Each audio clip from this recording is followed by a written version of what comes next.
ఈరోజు ఎన్ఎస్యుఐ భారత జాతీయ విద్యార్థి సంఘం కాంగ్రెస్ పార్టీ అనుబంధ సంఘం 56వ ఆవిర్భావ దినోత్సవం ఈ సందర్భంగా తెలంగాణ రాష్ట్ర విద్యార్థులందరికీ శుభాకాంక్షలు తెలియజేస్తా ఉన్నాము.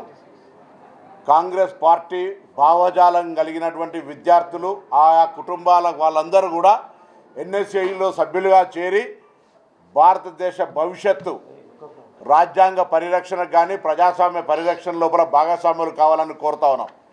ఇదే సందర్భంలో ఎన్ఎస్యుఐ లాంటి సంస్థలు లేదా విద్యార్థి సంఘ ఎన్నికలు లేకుండా ఉంటే మాలాంటి వాళ్ళం మొదటి తరం రాజకీయాల్లో వచ్చేటువంటి వాళ్ళం కాదు.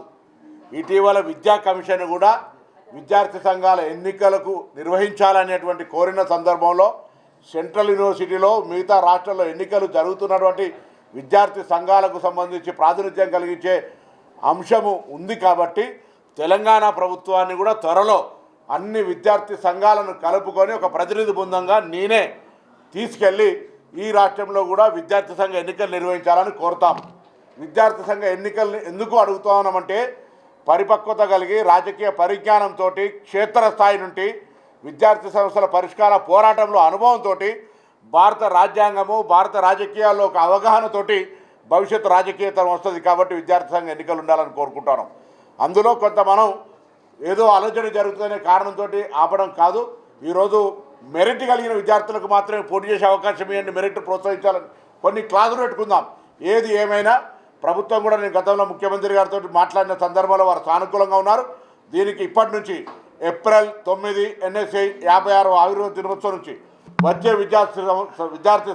విద్యా సంవత్సరంలో విద్యార్థి సంఘ ఎన్నికలు జరిగే విధంగా గౌరవ ముఖ్యమంత్రి గారికి అన్ని రాజకీయ పార్టీల విద్యార్థి సంఘాలతో పాటు కలిసి మరి ఈ అంశాన్ని విజ్ఞాపన రూపంలో తీసుకెళ్తాం.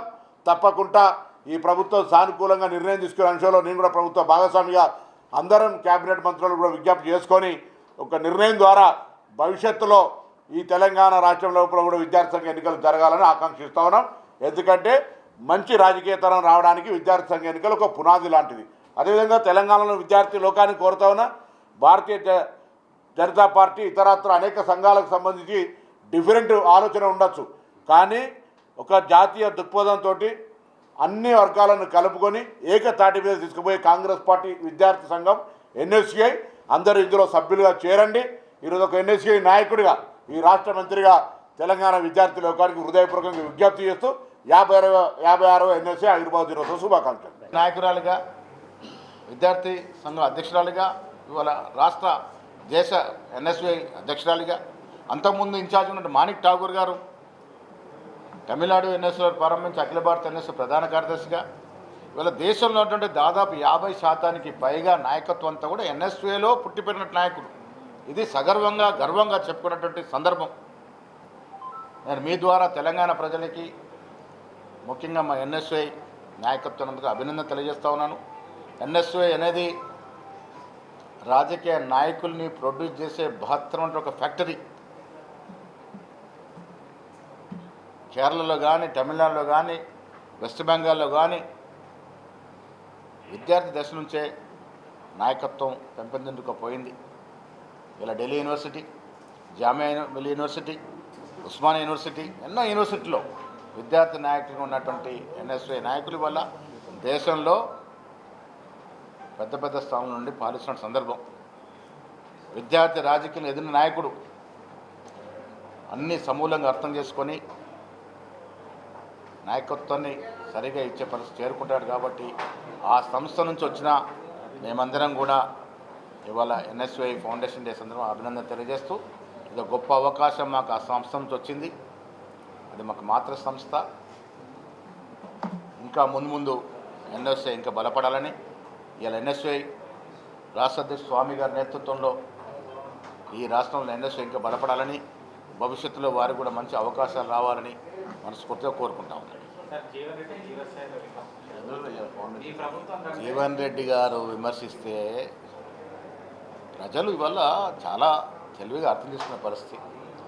పెద్ద ఆయన మేము చాలా గౌరవం ఇచ్చాము, ఇప్పటికి కూడా ఇస్తాం. జీవన్ రెడ్డికి కాంగ్రెస్ పార్టీలో లభించినటువంటి అవకాశాలు 14 మార్లు బీఫామ్ తీసుకున్నటువంటి నాయకుడు ఇవాళ ఈ రాష్ట్ర కాంగ్రెస్ పార్టీలు ఎవరూ లేరు.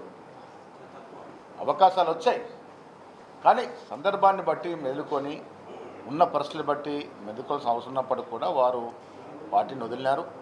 ఆయన ఏ విమర్శ చేసినా కాంగ్రెస్ నాయకత్వం కానీ రాష్ట్రంలోని ప్రజలు కానీ దాన్ని విశ్వసించే పరిస్థితి లేరు. జీవన్ రెడ్డికి పార్టీ ఇవ్వాల్సినంత ఇచ్చింది, వారు కూడా పార్టీకి సేవ చేశారు. ఇది ముగిసిన అధ్యాయం కాంగ్రెస్ పార్టీలో.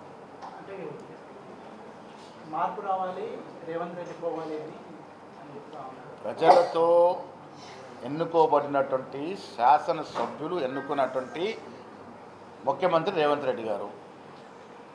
జీవన్ రెడ్డి గారు పోవాలి అంటే పోయే పరిస్థితి ఉంటుంది. ప్రజాస్వామ్యం ఇది.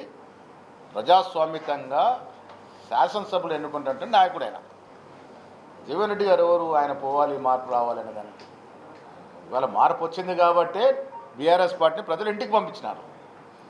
ఇలా పెద్ద ఆయన జీవన్ రెడ్డి గారు ఎన్నో మార్లు ఇదే గాంధీ భవన్ వేదికగా బీఆర్ఎస్ పార్టీ మీద, బీఆర్ఎస్లో జరిగిన అవినీతి మీద, ప్రాజెక్టులో జరిగిన అవినీతి మీద మాట్లాడినారు.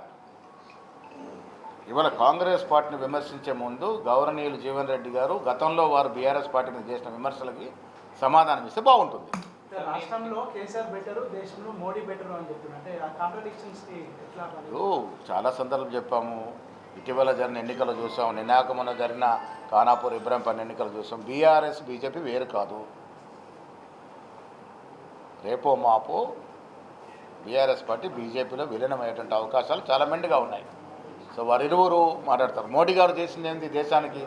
ఏ సామాన్యుడు ఈ 12.5 ఏళ్ళ మోడీ సామ్రాజ్యంలో బాగుపడ్డాడు? ఒకసారి ఈ విమర్శ చేసేవారు వెలుబుస్తే బాగుంటుంది.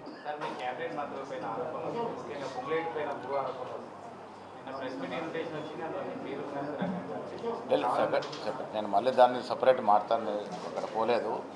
పొంగులేటి గారి మీద కానీ ఎస్, అందుకే జవాబు చెప్తాను. ఇప్పుడు విమర్శించేవారు బస ఉండి విమర్శిస్తే దాన్ని డెఫినెట్గా కాంగ్రెస్ పార్టీ జవాబు చెప్తుంది. ఇలా పొంగులేటి గారి మీద వచ్చిన ఆరోపణలు మీద ప్రూఫ్ ఉంటే దాని గురించి ఆలోచిద్దాం. ఇప్పుడు మీరు చేసిన అవినీతిని కప్పిపుచ్చుకోవడానికి మీరు 10 ఏళ్ళుగా ఈ రాష్ట్రాన్ని దోచుకున్న తీరు, హరీష్ రావు కావచ్చు, కేటీఆర్ కావచ్చు, కేసీఆర్ నాయకత్వంలో బీఆర్ఎస్ నాయకులు, ఆనాడు ఉన్నటువంటి మంత్రులు, ఎంపీలు, ఎమ్మెల్యేలు, ఎమ్మెల్సీలు దోచుకున్న తీరుని ప్రజలు గ్రహించినారు కాబట్టి వారిని ఇంటికి పంపినారు. ఆనాడు ఆ పార్టీలో, ఆ ప్రభుత్వంలో భాగస్వామిగా ఉన్నటువంటి కవిత గారు ఇలా బాహటంగా వచ్చి వాస్తవాలు బయట పెడతా ఉన్నారు. దోపిడీ జరిగిందనే మాట ఆవిడ చెప్తా ఉన్నారు. విచ్చలివిడిగా మా అన్న, మా బావ, మా ఇంకో అన్న దోచుకున్నారనే మాట చెప్తా ఉన్నారు. ప్రజలకు అర్థమైంది ఇది. ఇప్పుడు మీరు దోపిడీ చేశారు, ప్రాజెక్టుల పేరిట నాసిరకం ప్రాజెక్టు కట్టి ప్రజా సొత్తు దుర్వినియోగం చేశారు కాబట్టి ఇలా కాళేశ్వరం ప్రాజెక్టు బీటలు పారుతూ ఉంది. ఇలా నాగార్జున సాగర్ చూసినా, నిజాం సాగర్ చూసినా, పోచంపట్టు ప్రాజెక్టు చూసినా 100 ఏళ్ళు కింద కట్టినటువంటి శంకరనాయక్ గారు తర్వాత మాట్లాడారు. ఇప్పుడు వాళ్ళు అంత పెద్ద ప్రాజెక్టు కట్టి ఎలాడొక గీత కూడా పడినట్టు సందర్భం. మీరు కట్టిన ప్రాజెక్టు 3 ఏళ్ళకే బీటలు వాడుతుందంటే మీరు ఏ రకంగా జేబులు నింపుకున్నారో అర్థమవుతా ఉంది. మీరు జేబులు నింపుకొని మీరు విచ్చలవిడిగా అవినీతి చేసి ప్రజా సొత్తుని విచ్చలవిడిగా దోచుకొని ఆర్థిక విధ్వంసం ఉంచిన మీరు ఇలా మీ మీద దృష్టి నుంచి మళ్లించడానికి పొంగులేటి మీదనో ఇంకేతర మంత్రుల మీద విమర్శ చేస్తూ ఉన్నారు. ఎస్, నేను ఛాలెంజ్ చేస్తా ఉన్నాను. పొంగులేటి మీద వచ్చిన విమర్శ మీరు మీద ఆధారాలు ఉంటే రండి, చర్చిద్దాం. కాంగ్రెస్ పార్టీ అన్నిటికీ కూడా పారదర్శకంగా పోవాలనే ఉద్దేశంతో ఉంది.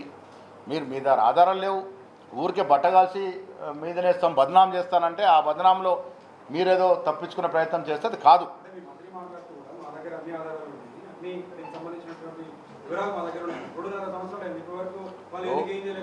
నాగర్ దుర్గారు అదేంటి ఆ భూములు ఆయన మాట నాదర్గోల్ భూముల విషయంలో జరిగినటువంటి కార్యక్రమాలను కూడా టీఆర్ఎస్ నుండి జరిగినాయి. ఇది వాస్తవం, ఇది ఫ్యాక్ట్. ఇది కళ్ళ ముందు ఉంది. మీకు టీఆర్ఎస్ హయాంలోనే జరిగినాయి. ఇవాళ మా మీద నిందలిస్తున్నట్ట. మీరు కబ్జాకు ప్రయత్నం చేశారు, మీరు దాన్ని కబలించేందుకు ప్రయత్నం చేశారు. మీరు ఆన్ రికార్డ్ పేపర్ మీద ఉన్నటువంటి సందర్భము ఇలా మా మీద బట్టగాలు చేస్తా అంటే ఎట్లా అవుతుంది? ఇప్పుడు నిన్న పొంగులేటి గారు అన్ని రకాలుగా వివరణ ఇచ్చారు. నేను రెడీగా ఉన్నానని మాట చెప్పడం జరిగింది. చర్చకు సిద్ధమన్నారు, ఎంక్వైరీకి సిద్ధమన్నారు. ఇంకేం కావాలి? మీరు రండి, మరి మీద ఆధారాలు ఉంటే రండి, గాంధీ భవన్ తీసుకురండి, ఆధారాలు మాకు ఇవ్వండి. డెఫినెట్గా మేము దాని మీద తదుపరి చర్యలు ఉంటాయి. మీరు ఏ ఆధారం లేకుండా నిందలేస్తాము, పత్రిక వాళ్ళు ఉన్నారు, మీడియా ఉంది కాబట్టి మేము అన్నది రాస్తారు కాబట్టి ఇదేదో ప్రజలు నమ్ముతారు అనుకుంటే అది పిచ్చితనం అవుతుంది. ప్రజాస్వామ్యంలో పసవు ఉంటే ఆరోపణ చేయండి, ఆరోపణల వాస్తవం ఉంటే డెఫినెట్గా మేము దాన్ని స్వీకరిస్తాము. ఊరికే మంత్రుల్ని బదనాం చేస్తాం, ముఖ్యమంత్రుల్ని బదనాం చేస్తాం అనేటువంటి కార్యక్రమం ప్రజలు గ్రహిస్తూ ఉన్నారు. మీరు ఎన్ని చేసినా ప్రజలు దీన్ని విశ్వసించబడతలేదు. వార్తలు రాస్తూ ఉన్నారు, అవును, చాలా వార్తలు మేము కూడా వింటూ ఉన్నాము, మాకు తెలియకుండా మీకు వస్తూ ఉన్నాయి.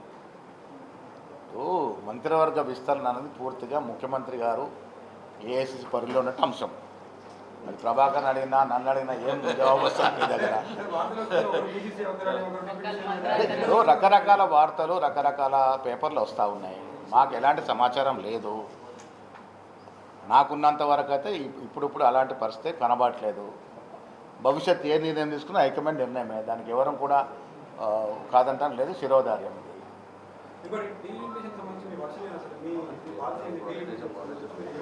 నేను మీ అందరు రిక్వెస్ట్, ఇప్పుడు ఇది సరే మీరు అడుగుతురుగా జవాబు చెప్తాను. ఎన్ఎస్ఏకి ప్రయారిటీ అది సపరేట్ రాయండి. డీలిమిటేషన్ విషయంలో వంశేందర్ రెడ్డి గారు దాంట్లో ఇంతకుముందు డీలిమిటేషన్ దానికి ఇదిగా ఉన్నాడు. ఉన్న పరిస్థితి ప్రకారము దేశంలో డీలిమిటేషన్ జరిగితే దక్షిణ భారతదేశానికి అన్యాయం జరుగుద్ది. ఉన్న ఫలంగా ఇప్పుడు వారు ఏదైతే ప్రయత్నం చేస్తూ ఉన్నారో ఆ మార్గానికి మేము వ్యతిరేకం. దక్షిణ భారతదేశానికి సీట్ల సంఖ్య తగ్గే ప్రమాదం ఉంది. భవిష్యత్తులో ఇది చెడు ప్రయాసాలకు దారితీసే అవకాశం ఉంది. కాబట్టి ఇలా అధికారంలో ఉన్నటువంటి మోడీ గారు, బీజేపీ పార్టీ, బీజేపీ ప్రభుత్వం దీన్ని సున్నితమైన అంశం కాబట్టి నిశ్చితంగా పరిశీలించి చేయాల్సిన విజ్ఞప్తి. ఇప్పుడున్న పరిస్థితిలో ఇప్పుడు జరుగుతున్న ప్రక్రియకి మనం వ్యతిరేకం. అంతే కదా,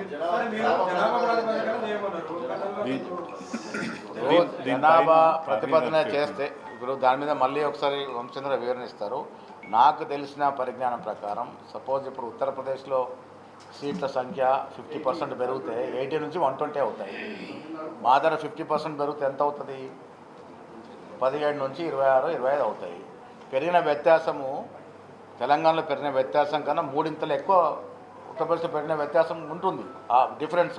సో న్యాచురల్గా ఇప్పుడున్న ఫలంగా చూసుకుంటే అక్కడ డబుల్ టిబుల్ అవుతూ ఉన్నాయి.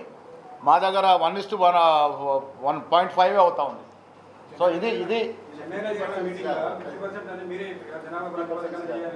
జనాభా ప్రతిపత్తి నిష్పత్తి ప్రకారం చేయమని చెప్పాం. ఇవాళ దక్షిణ భారతదేశానికి ఎన్ని సీట్లు ఉన్నాయో ఆ నిష్పత్తి ప్రకారం ఇక్కడే పెంచండి.